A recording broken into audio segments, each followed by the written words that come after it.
Hello hello hello hello hello. मेरा नाम है शुभप्रीतम द्विवेदी। तो आज हम बीएससी पे थ्योरी के बारे में जानेंगे। इसका मतलब है valence shell electron pair repulsion theory. Valence shell electron pair repulsion theory. तो नाम से ही पता चलता है कि वैलेंस सेल के आसपास ही काम हुआ इसका। वैलेंस सेल ये कोई outer most shell, valence shell कोई आटम है। इसके सपोज मान लो ये आउटर मोस्ट सेल है,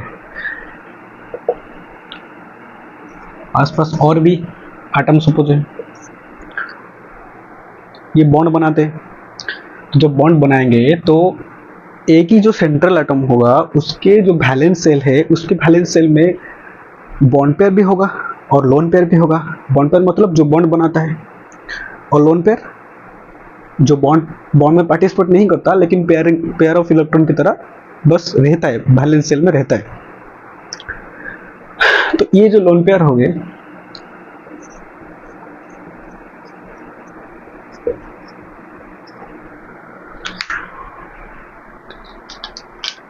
वैलेंस सेल में क्या रहेंगे, bond pair plus lone pair.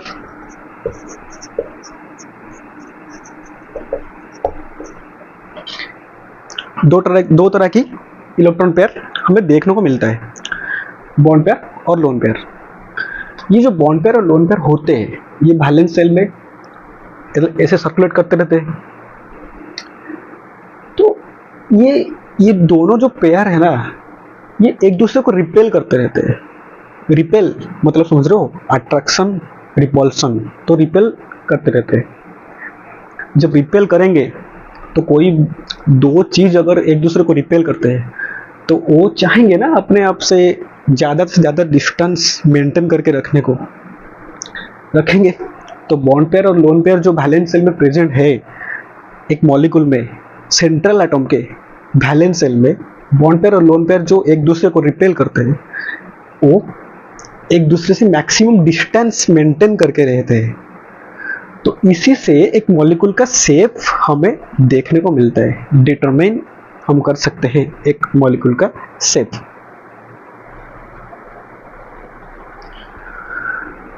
तो शेप डिटरमिनेशन हो गया। तो इस पे क्या आ सकता है, शेप ऑफ मॉलिक्यूल,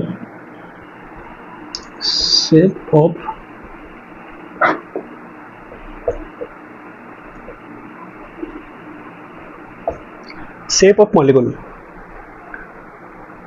तो ये जो बॉन्ड पेयर और लोन पेयर होते हैं ये दोनों मिलके शेप ऑफ मॉलिक्यूल को डिसाइड करते हैं।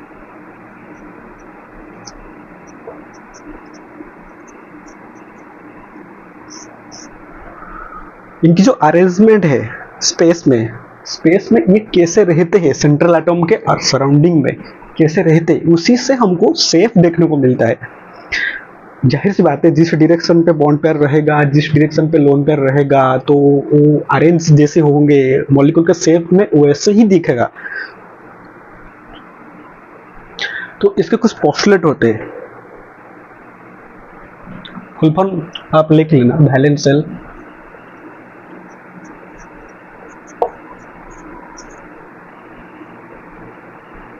इसे लिख देता हूं, इलेक्ट्रॉन पेयर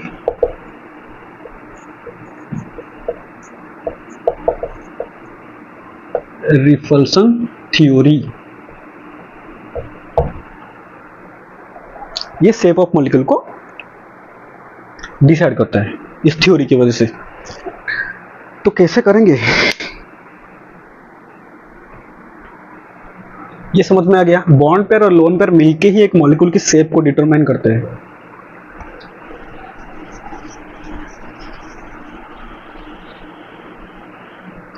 तो इसके कुछ पोस्टुलेट्स होते हैं।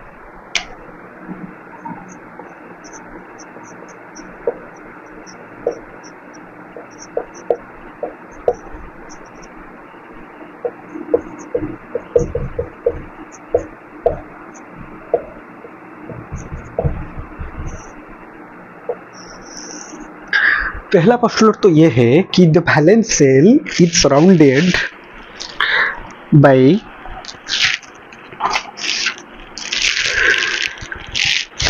lone pair and bond pairs of electron. Pairs of electron, the valence shell of a molecule, the valence shell of a central atom of a molecule is surrounded by bond pairs and lone pairs. ये हो गया number and postulates. ठीक है.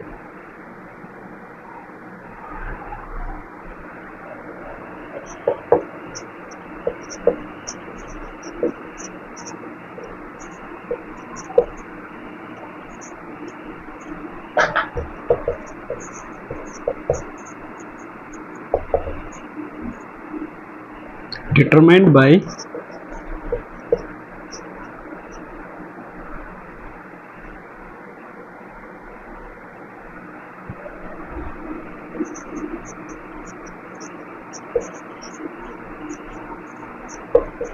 arrangements of lone pair and bond pairs around the central metal.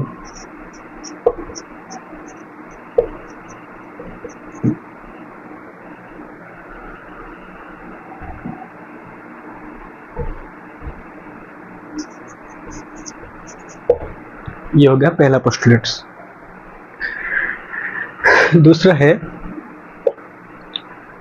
ये arrangement lone pair भी हो सकता है, बॉन्ड पेयर भी हो सकता है.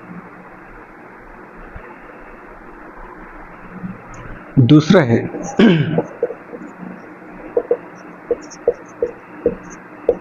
Pair of electron around the central atom of a particular molecule. पूरा लिखे तुम.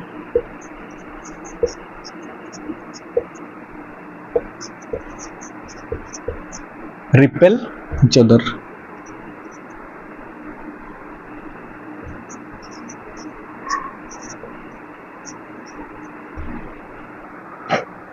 This pair, I mean the bond pair and lone pairs, the pair of electrons repel each other, and this repulsion determines the shape. क्यों repel करते हैं? क्यों repel करते हैं? ये रिपेल इसलिए करते हैं since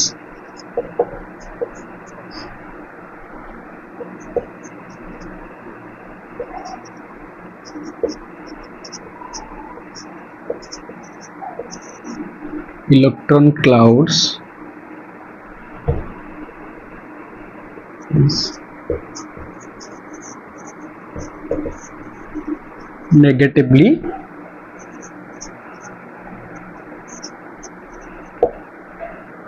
charged. ये बॉन्ड पेयर हो चाहे लोन पेयर हो, ये दोनों ही इलेक्ट्रॉन्स है ना, तो ये सेंट्रल एटम के अराउंड एक इलेक्ट्रॉन क्लाउड फॉर्मेशन करते हैं. तो इलेक्ट्रॉन क्लाउड जब फॉर्मेशन होगा तो बॉन्ड पेयर और लोन पेयर दोनों का नेगेटिवली चार्ज है. इलेक्ट्रॉन है ना तो नेगेटिवली चार्ज, तो दोनों सिंस नेगेटिवली चार्ज तो एक दूसरे को रिपेल करते हैं. जब रिपेल करेंगे तो एक सेफर डिस्टेंस में रहना चाहेंगे, सेफ डिस्टेंस में रहेंगे ना. तो सेफ डिस्टेंस मतलब मैक्सिमम डिस्टेंस. वही सेकंड पोस्टुलेट में बताया गया है कि these pairs of electrons repel each other since the electron cloud is negatively charged. Third क्या है? Third postulates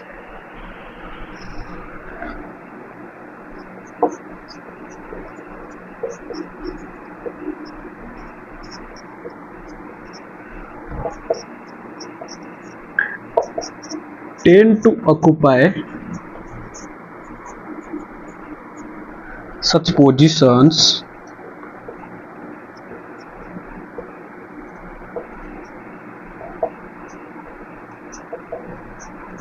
minimize the repulsion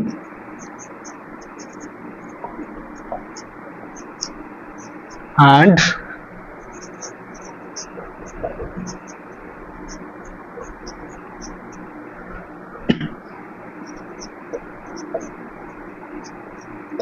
मैंने वही आपको बताया कि जब दो इलेक्ट्रॉन क्लाउड एक दूसरे को रिपेल करेंगे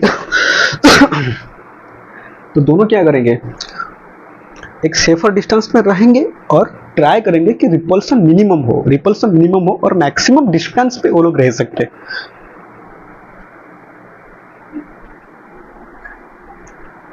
तीनों हो गया।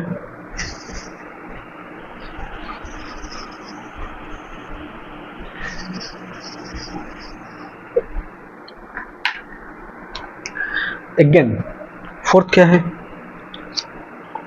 फोर्थ ये है कि ये छोड़ो, मैं पूरा लिखने की बजाय ऐसे बोल देता हूं, आप लोग नोट्स कर लेना। तो ये जो वैलेंस सेल है,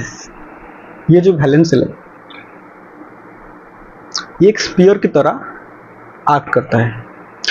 इसके सराउंडिंग में बॉन्ड पेयर हो या लोन पेयर हो, दोनों सर्कुलेट करते रहते हैं। यही है fourth postulate of BSc pair theory.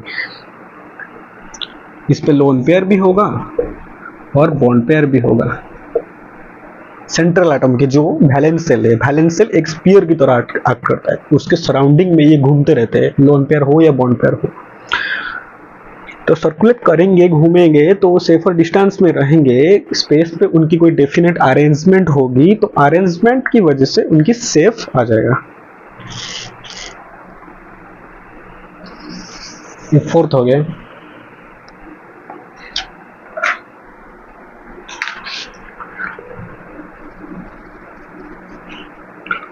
अच्छा, मान लो एक एटम, ये है सेंट्रल एटम, इसके साथ एक एक और एटम जुड़ा है डबल बॉन्ड की तरह।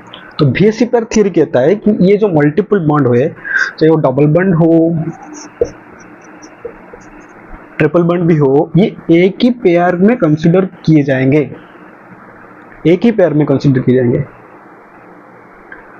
मान लो ए एक सेंट्रल एटम हो गया, उसके अराउंड बी भी है, सी भी है, डी भी है, तीनों है। तो सपोज बी के साथ एक डबल बॉन्ड है, तो डबल बॉन्ड ये दो पेयर हो गए ना, लेकिन बीएससी पेयर थ्योरी कहता है कि ये मल्टीपल बॉन्ड को हम एक ही पेयर में कंसीडर करेंगे, तभी तो सेफ आएगा। ऐसा तो नहीं है कि ये डबल बॉन्ड कर दिया इसीलिए इसका अरेंजमेंट एक दूसरी जगह पे हो जाएगा। डबल बॉन्ड हो या ट्रिपल बॉन्ड हो, ये एक ही जगह पे रहेगा ना, तो इसीलिए इसको एक ही पेयर कंसीडर करते हैं। सिंस हम यहाँ पे सेफ डिटरमाइन करते हैं, तो डबल बॉन्ड और ट्रिपल बॉन्ड को हम इंडिविजुअली नहीं लेते, वो एक ही पेयर में कंसीडर करते हैं उसको अराउंड द सेंट्रल एटम।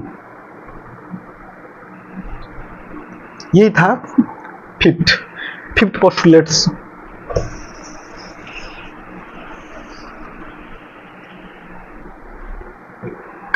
अच्छा, और एक बात, सिक्स्थ में क्या कहता है, अगर कोई मॉलिक्यूल को मल्टीपल रिजोनेटिंग स्ट्रक्चर रिप्रेजेंट कर रहा है, सपोज एक मॉलिक्यूल है, यानी मान लो इसका कोई रिजोनेटिंग स्ट्रक्चर है, दूसरा वही मॉलिक्यूल का एक अलग रिजोनेटिंग स्ट्रक्चर है, फिर और एक तीसरा रिजोनेटिंग स्ट्रक्चर है, M1 M2 वैसे करके।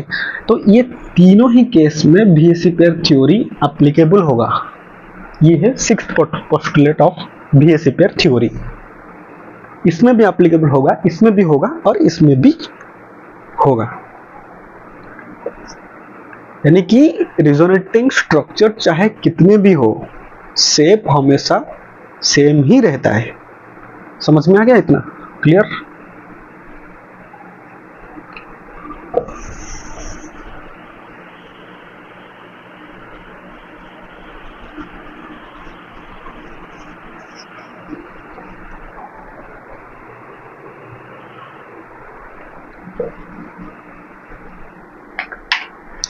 अच्छा, ये लोन पेयर है और बॉन्ड पेयर है, ये एक दूसरे को कैसे रिपेल करते हैं? क्या हर किसी की हर तरह की लोन पेयर, हर तरह की बॉन्ड पेयर एक दूसरे को एक ही तरह से रिपेल करेंगे? नहीं करेंगे। इनका जो ऑर्डर ऑफ रिपेल्सन होता है, रिपल्सन,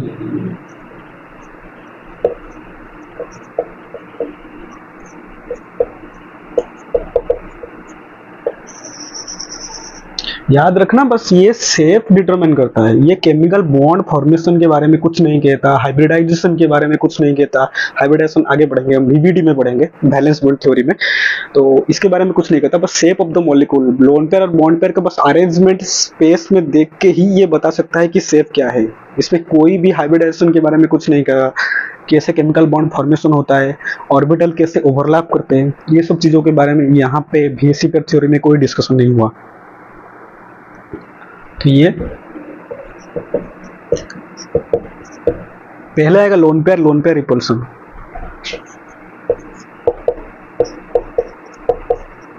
फिर आएगा lone pair bond pair repulsion.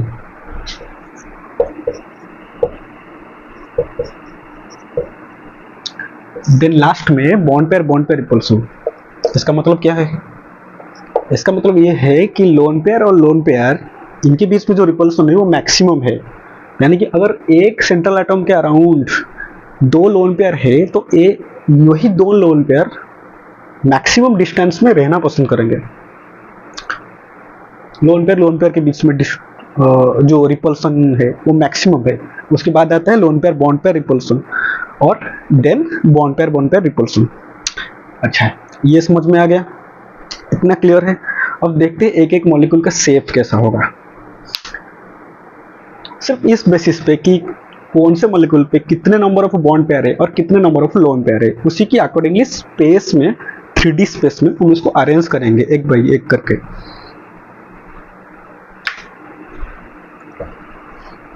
हो गया। मान लो पहला केस ले गए, दो ही बॉन्ड पेयर है, बॉन्ड पेयर दो, और कोई भी लोन पेयर नहीं है, 0 लोन पेयर। तो कैसे करेंगे? ये सपोज सेंट्रल एटम ए मान लो,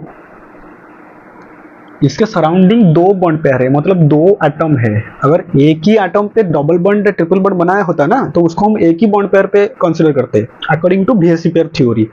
अगर a double bond triple bond b होता, एक ही एटम ने मल्टीपल बॉन्ड बनाया होता, तो उसको हम एक ही बॉन्ड पेयर में कंसीडर करते हैं। सिंस यहाँ पे मेंशन है कि दो बॉन्ड पेयर है, मतलब दो अलग अलग एटम है, सेंट्रल एटम के सराउंडिंग दो अलग अलग एटम है और कोई भी लोन पेयर नहीं है, तो दो बॉन्ड पेयर है।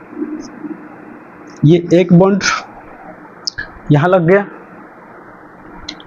मान लो ये बी एटम, जो दूसरा एटम है सी, AB2 मान लो, AB2 मतलब ये सेंट्रल एटम और इसके सराउंडिंग में दो और एटम, ट्राइएटॉमिक मॉलिक्यूल। तो सेंट्रल एटम ए हो गया, यहाँ पे हम एक बी को रख दिए, एक बी। तो दूसरा बी को कहाँ पे रखेंगे? According to BSC pair theory, ये जो दोनों बॉन्ड पेयर है ना, ये रिपल्सन करते हैं और कोई लोन पेयर तो नहीं है, सिर्फ दो बॉन्ड पेयर है। तो जब दो बॉन्ड पेयर है तो वो ट्राई करेंगे मैक्सिमम डिस्टेंस में रहने को। तो मैक्सिमम डिस्टेंस यहाँ पे क्या हो सकता है? सेंट्रल एटम से मैक्सिमम डिस्टेंस पे दो बॉन्ड पेयर को रखना है, तो 180 डिग्री रख दो। यहां रखेंगे तो 90 डिग्री हो जाएगा, रिपल्सन ज्यादा होगा। यहां रखेंगे सेम, तो 180 डिग्री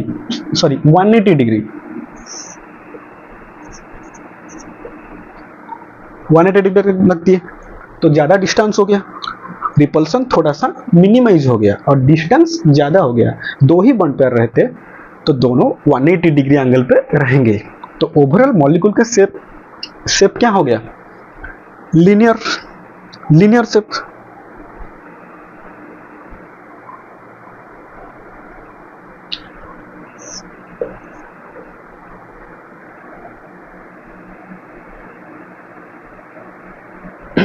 तो ओवरऑल दो बॉन्ड पेयर और कोई भी लोन पेयर नहीं है, 0 लोन पेयर। इससे मॉलिक्यूल का शेप आ गया लीनियर। ठीक है, इतना। और आगे देखेंगे कि अगर हम यहां पे लेते हैं कि सपोज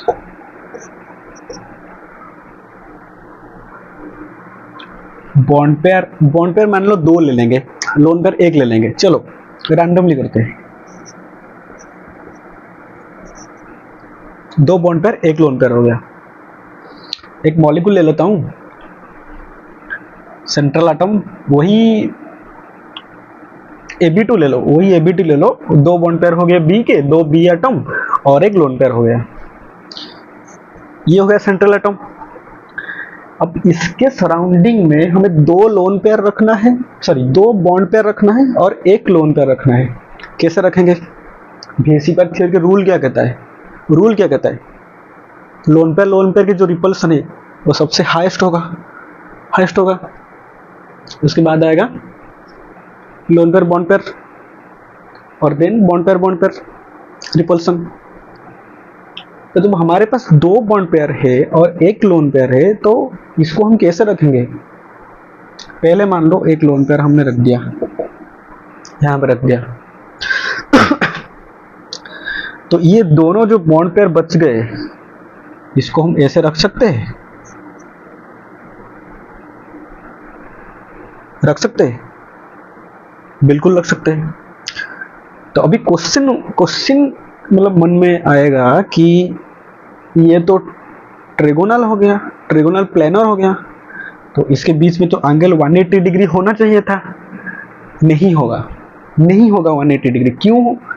क्योंकि ये जो लोन पेयर है ना, ये लोन पेयर बॉन्ड पेयर के साथ जो रिपल्सन करता है वो मिडिल में आता है, और ये जो दोनों बॉन्ड पेयर जो आपस में रिपल्सन करते हैं ये लास्ट में आता है। तो लोन पेयर बॉन्ड पेयर का जो रिपल्सन ज्यादा होगा, तो ये जो लोन पेयर है ना, ये दोनों बॉन्ड पेयर को ऐसे रिपेल करेगा, रिपेल।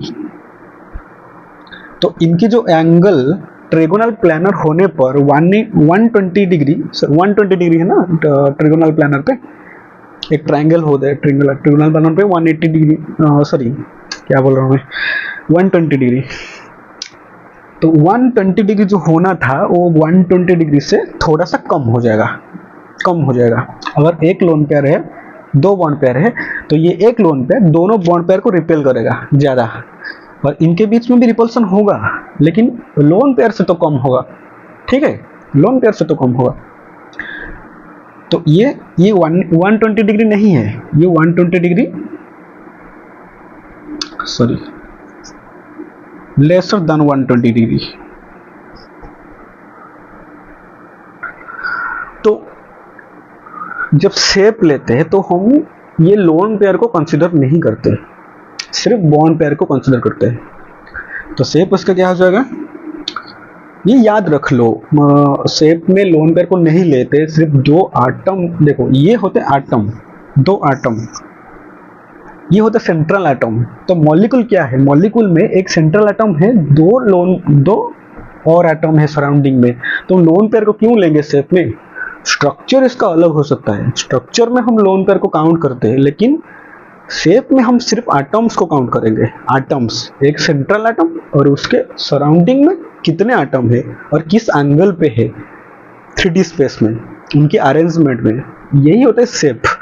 तो शेप इसको कैसे दिखता है? इसको भूल जाओ, लोन पेयर को भूल जाओ, तो यहाँ पे हो गया कहते हैं बेंड, ये ए ये बी, बेंड शेप हो गया।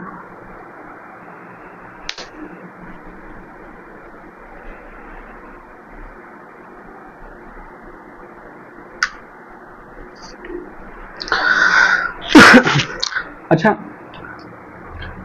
अगर यहाँ पे कोई भी लोन पेयर नहीं होता और यहाँ पे और एक बॉन्ड पेयर में ऐड कर देता, टोटल 3 बॉन्ड पेयर हो जाता। जब 3 बॉन्ड पेयर होगा तो 3 बॉन्ड पेयर को हम कैसे रखेंगे? यहाँ पे लोन पेयर था इसलिए रिपल्सन हुआ, एंगल 120 डिग्री से कम हो गया। यहाँ पे कोई भी नहीं है, तीनों अगर लोन पेयर हो गया तो क्या करेंगे? तीनों लोन पेयर हो गया तो जैसे यहाँ पे लिख देता हूँ, अगर तीन बॉन्ड पेयर, 3 बॉन्ड पेयर हो गया और लोन पेयर 0 हो गया, लोन पेयर 0, सपोज तीसरा मॉलिक्यूल ले लेते हैं AB3 टाइप मॉलिक्यूल में सेम ही होगा, क्योंकि यहाँ पे कोई रिपल्सन करने वाला नहीं है। अगर तीनों ही बॉन्ड पेयर है तो कोई लोन पेयर नहीं है, तो रिपल्सन करने वाला कोई नहीं है, तो तीनों बॉन्ड पेयर आपस में इक्वल डिस्टेंस में रहेंगे, ये सेंट्रल एटम है, तो तीनों बॉन्ड पेयर आपस में इक्वल डिस्टेंस में रहेंगे। बीच में ए रह गया। इसके सराउंडिंग में हमें तीन बॉन्ड पेयर को रखना है, तीन बॉन्ड पेयर को रखना है सो दैट डिस्टेंस उनको मैक्सिमम हो इक्वल डिस्टेंस। इक्वल डिस्टेंस तीनों को कैसे रखेंगे? ट्रायंगुलर प्लानर करेंगे। ट्रायंगुलर प्लानर 120 डिग्री, 120 डिग्री और 120 डिग्री हो गया इक्वल डिस्टेंस। तीनों के तीनों बॉन्ड पेयर है ना, तो उनके जो बीच में जो रिपल्सन होगी तो इक्वल ही होगा। तो तीनों बॉन्ड पेयर, तीनों एटम एक दूसरे से इक्वल डिस्टेंस पे रहेंगे, इक्वल एंगल पे रहेंगे। तो ये हो गया ट्रायंगुलर प्लानर। कौन से केस में? अगर तीनों के तीनों बॉन्ड पेयर होता है तब। अगर दो बॉन्ड पेयर एक लोन पेयर हुआ तो बेंट शेप। समझ में आ गया?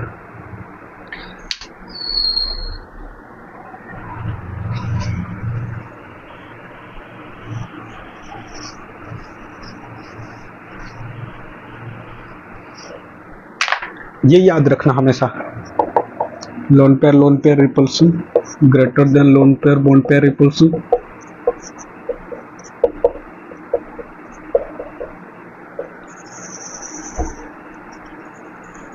ये बहुत इंपॉर्टेंट है। इसी की हेल्प से हम शेप डिसाइड करेंगे।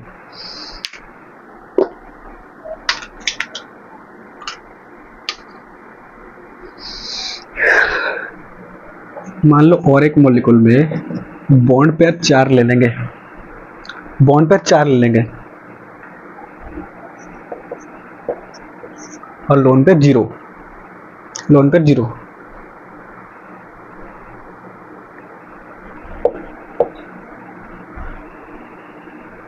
AB4 type.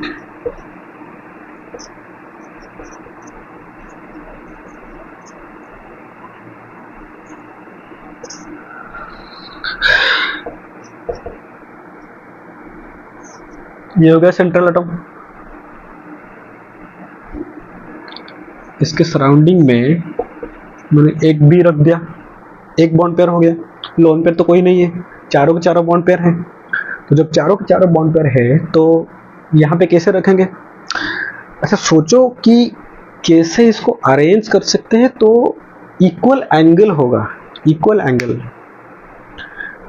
एंगल एक दूसरे से सेफ डिस्टेंस में, मैक्सिमम डिस्टेंस में रहेंगे और रिपल्सन जो है चारों बॉन्ड पेयर में मिनिमम हो।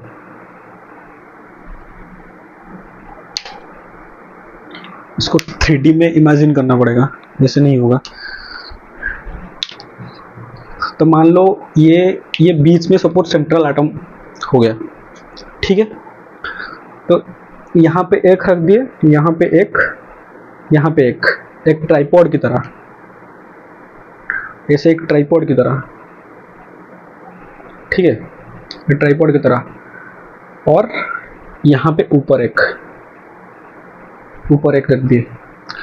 तो ये जो एंगल है सबका, ये 109.28 सेम ही है। इसको बोलते हैं टेट्राहेड्रल शेप। इसके अलावा कोई भी अरेंजमेंट कर लो, एंगल कभी भी इक्वल नहीं आएगा। यही एक तरीका है चारों बॉन्ड पेयर को इक्वल एंगल पे अरेंज करने का। टेट्राहेड्रल शेप, तीनों ऐसे ट्राइपॉड जैसे स्टैंड रहेंगे, ऊपर एक इक्वल एंगल पे। ये सारे के सारे एंगल, ये जो एंगल होता है सारे के सारे 109.28, ठीक है, ऐसे रहेगा। कोई लोन पेयर नहीं है, सिर्फ चारों के चारों बॉन्ड पेयर है, तो इक्वल डिस्टेंस में रहेंगे। अगर मान लो मैं वहां से एक बॉन्ड पेयर हटा दिया, एक बॉन्ड पेयर ऊपर से हटा दिया और इसके जगह पे एक लोन पेयर रख दिया, लोन पेयर मतलब यहाँ पे कोई भी एटम नहीं है, सिर्फ वही सेंट्रल एटम का एक लोन पेयर है, यहाँ पे देख लो। ये हो गया टेट्राहेड्रल शेप। टेट्राहेड्रल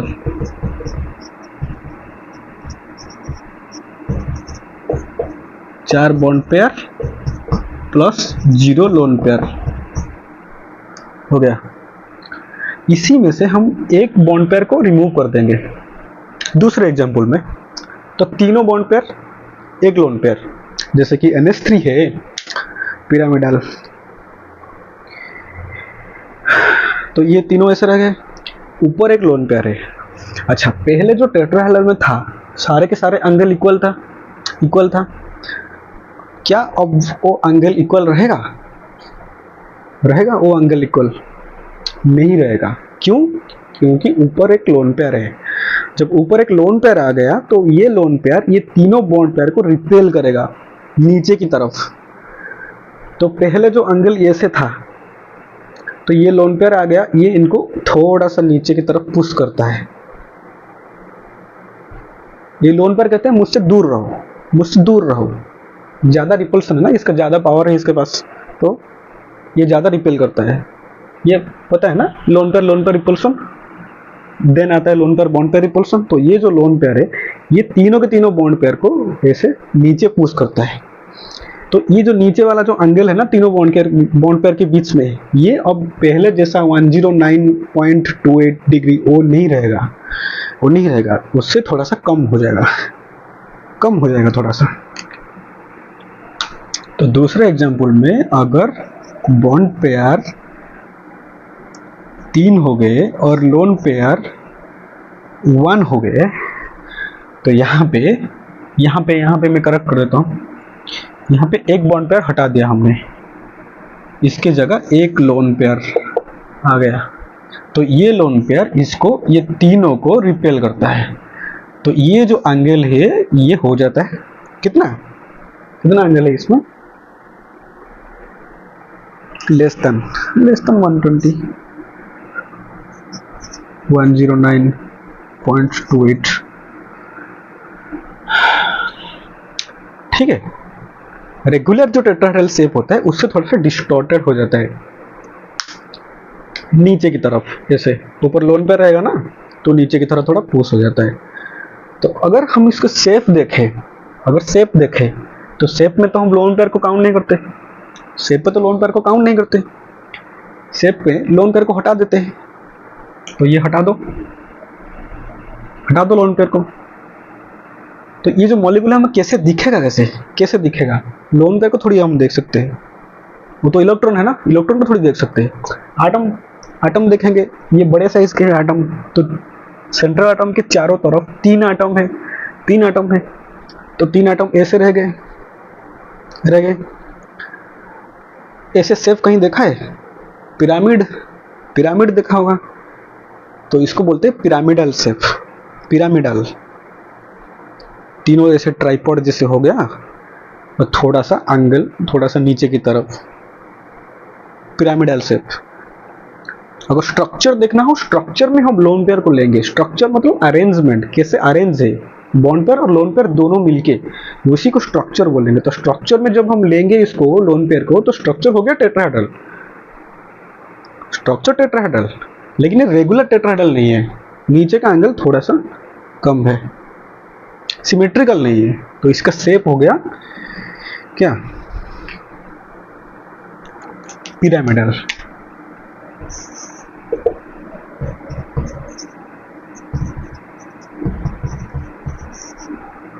कौन से केस में? 3 bond pair plus 1 lone pair. ठीक है।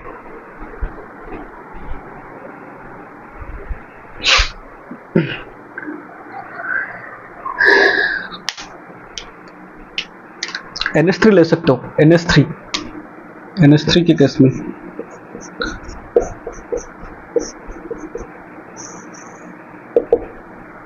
Pyramidal shape.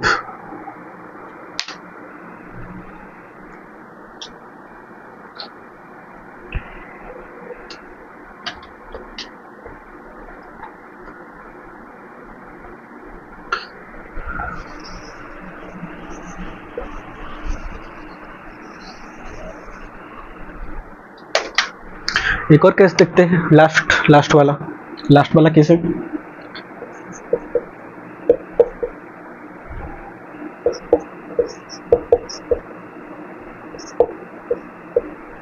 अगर दो बॉन्ड पेयर और दो लोन पेयर हुए तो, दो बॉन्ड पेयर और दो लोन पेयर हुए तो उनको कैसे अरेंज करेंगे?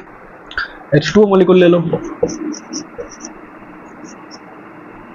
इसमें दो लोन पेयर हैं, एक H इधर एक H इधर, लोन पेयर है, दो लोन पेयर है, इसको कैसे अरेंज करेंगे? देखो, अगर यहाँ पे सेंट्रल एटम हो गया ऑक्सीजन, इसके ऊपर दो लोन पेयर को हमने रख दिया। देखो है तो चार सराउंडिंग में, दो लोन पेयर दो बॉन्ड पेयर, चार है, तो उसी टेट्राहेड्रल स्ट्रक्चर को फॉलो करेंगे, एग्जैक्टली नहीं लेकिन फॉलो करेंगे, टेट्राहेड्रल स्ट्रक्चर को फॉलो करेंगे, स्ट्रक्चर को, शेप को नहीं, स्ट्रक्चर को फॉलो करेंगे। तो दो लोन पेयर ऐसे रह गए और दो बॉन्ड पेयर यहाँ पे रह गए।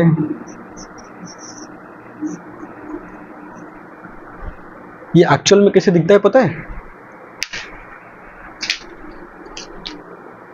ऐसे मान लो ये ऑक्सीजन है, बीच में दो हाइड्रोजन ऐसे रह गए, और यहाँ पे एक लोन पेयर हो गया, यहाँ पे दूसरा लोन पेयर हो गया, यहाँ पे एक लोन पेयर, यहाँ पे एक लोन पेयर, इधर एक हाइड्रोजन नीचे की तरफ, और इस साइड पे एक हाइड्रोजन।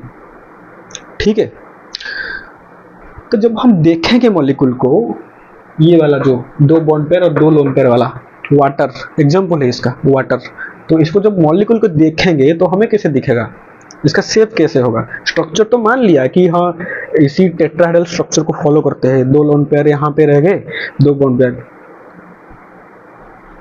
इसके अलावा कोई पॉसिबिलिटी है क्या?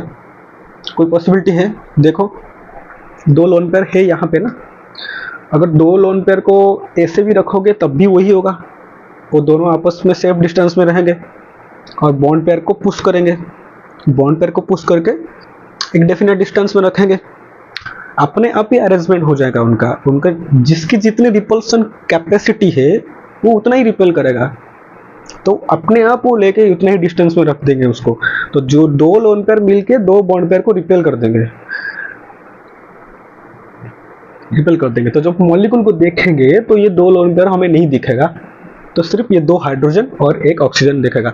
तो बीच में एक हाइड्रोजन, बीच में एक ऑक्सीजन, बीच में एक ऑक्सीजन, और यहाँ पे दो हाइड्रोजन, ये हो गया बैंड शेप।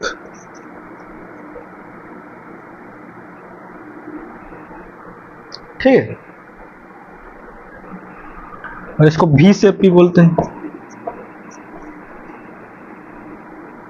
भी शेप जैसे भी की तरह दिखता है ना,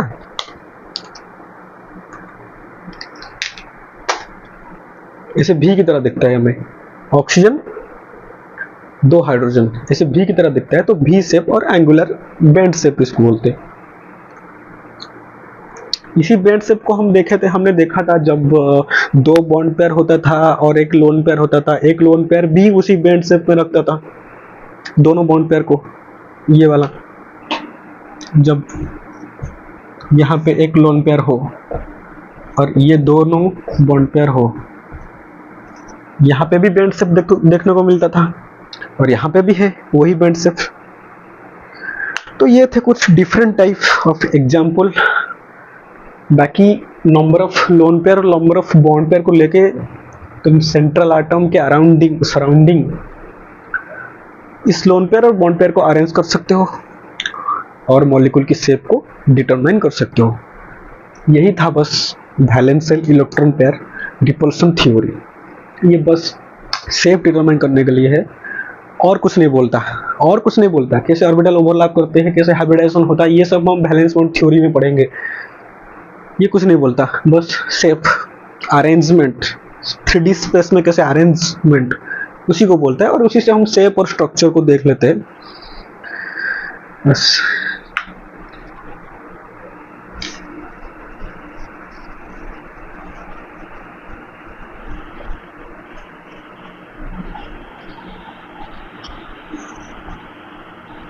अच्छा, बाकी एनसीईआरटी में पूरा टेबल बना हुआ है, कितने बॉन्ड पेयर कितने लोन पेयर होने से कितना क्या शेप होगा, क्या क्या शेप होगा, कितने lone pair, number of loan pair और नंबर ऑफ बॉन्ड पेयर, कितने ऑर्बिटल होंगे, और हाइब्रिडाइजेशन भी लिख दिया उन्होंने। हाइब्रिडाइजेशन भी क्या होगा, हाइब्रिडाइजेशन आगे पढ़ेंगे तो और अच्छे से समझ में आ जाएगा। तो वो लोन पेयर एनसीईआरटी में पूरा देख लेना, वो वाला टेबल। यहाँ पे तो एक एक करके ड्रॉ नहीं कर सकते, तो देख लेना वो वाला, वो अच्छे से समझ आ जाएगा। तो कोई डाउट हो तो कमेंट सेक्शन में बताना।